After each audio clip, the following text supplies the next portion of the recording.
Kualitas yang dimiliki timnas Indonesia U17 mendapatkan pujian dari pelatih Uzbekistan U17, di mana menurutnya tim asuhan Bima Sakti ini memiliki kapabilitas untuk menghadirkan kejutan di Piala Dunia U17 nanti. Sebab menurutnya Garuda Asia memiliki tim yang bagus.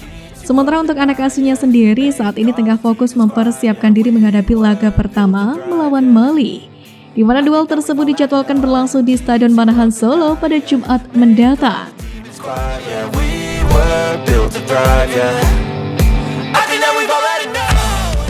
Ex-timnas Indonesia Ezra Walian berharap skuad Garuda Asia di bawah polesan Bima Sakti bisa menunjukkan kualitas yang mereka miliki kepada seluruh negara peserta turnamen Piala Dunia U17.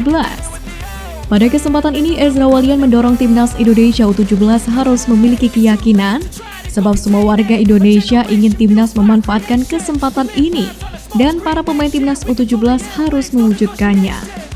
Pemain naturalisasi kelahiran Belanda ini pun merasa optimis bahwasanya Indonesia bisa melaju dari fase grup, dan yang paling penting menurutnya adalah 2 laga awal. Untuk itu, laga awal di fase grup ini diakui Ezra sangatlah penting.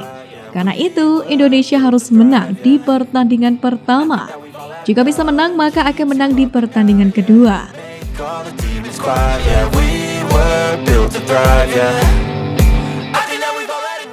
Pemain bintang timnas Indonesia U17 yang siap mewarnai Piala Dunia U17 2023 Welber Jardim turut mencuri perhatian timnas Brasil U17.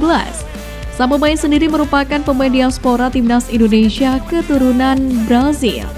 Secara personal, Philip Lyle sendiri sebagai salah satu calon kuat juara Piala Dunia U17 mengaku tak masalah Jardim memilih memperkuat timnas Indonesia ketimbang tim muda Seleko. Ia bahkan turut mendoakan Jardim bisa sukses bersama Garuda Asia. Itu adalah kehormatan yang luar biasa buat kami Brazil, karena ada satu pemain yang kelahiran Brazil tetapi punya darah Indonesia juga yang akan memperjuangkan karirnya. Dia akan bermain dengan seragam timnas Indonesia. Kita akan ucapkan selamat buat dia dan semoga dia sukses dengan timnas Indonesia, kata Pelly.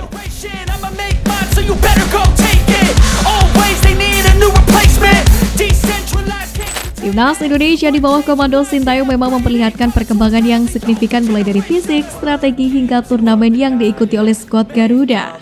Sayangnya masih ada beberapa pihak yang enggan mengakui keberhasilan dari Sintayong lantaran tak bisa menjadi juara Piala AFF. Salah satunya pelatih Persita Tangerang Divaldo Alves. Bahkan ia belak-belakan meremehkan Sintayong dan menyebutnya apabila Sintayong bisa membawa pulang Piala AFF butuh waktu 5 tahun lagi. Pada kesempatan ini, ia kemudian membandingkan dengan Jerman, Spanyol, hingga Prancis. Progres Sintayong memang belum terlihat dari berapa banyaknya jumlah piala yang didapat bersama timnas Indonesia. Namun ia telah sukses membawa skuad Garuda melaju ke Piala Asia baik level senior maupun U23.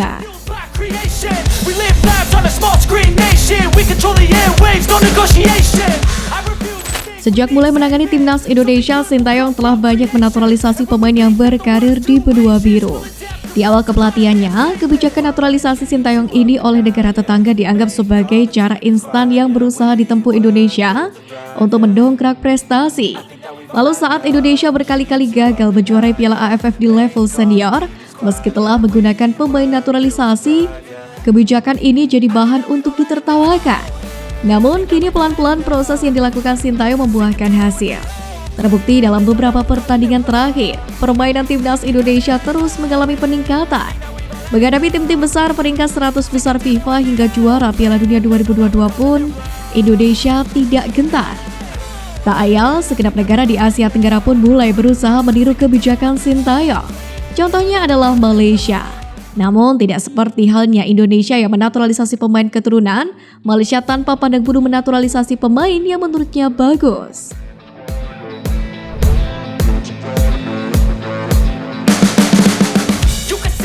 Baik Thailand, Elias Dola belak-belakan menyebut skuad Garuda era Sintayong mengerikan.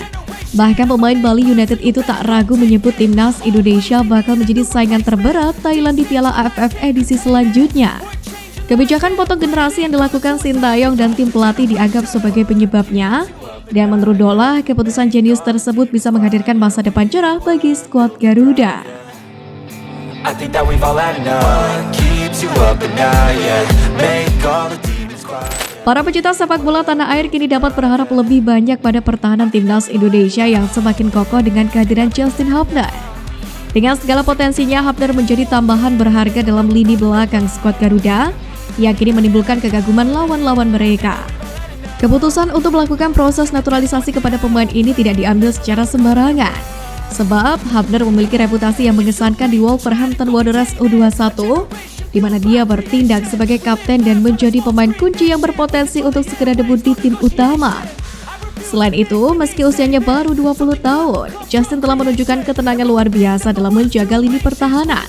Mentalnya yang kuat akan menjadi aset berharga bagi timnas Indonesia dalam meningkatkan mentalitas bermain mereka.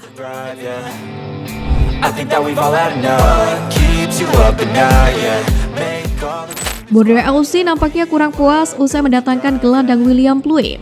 Kini tim berjuluk pesut etam tersebut ngebet merekrut pemain berlabel timnas Indonesia, Sadil Ramdhani yang kini main di Sabah FC. Kabar tersebut dibagikan oleh akun Instagram @transferligaina_ yang menyatakan bahwa Borneo FC kurang puas dengan performa lini depan mereka. Alhasil kedatangan Sadil Ramdhani diyakini bikin pesut etam makin mengerikan. Meski demikian, niat Borneo FC mendatangkan Sadil Ramdhani nampaknya tak akan mudah, sebab pemain berusia 24 tahun ini menjadi andalan Sabah FC di Liga Malaysia. Di sisi lain, Liga Malaysia sendiri masih akan bergulir sampai dengan bulan Desember mendatang. Sementara bursa transfer paruh musim Liga 1 hanya akan dibuka pada bulan November ini. Tidak hanya itu, Borneo FC pun harus merogoh kocek cukup dalam untuk mendatangkan Sadil Ramdhani. Sebab mengutip Transfer Market, ekspor Persela Lamongan itu memiliki nilai pasar 5,1 miliar rupiah.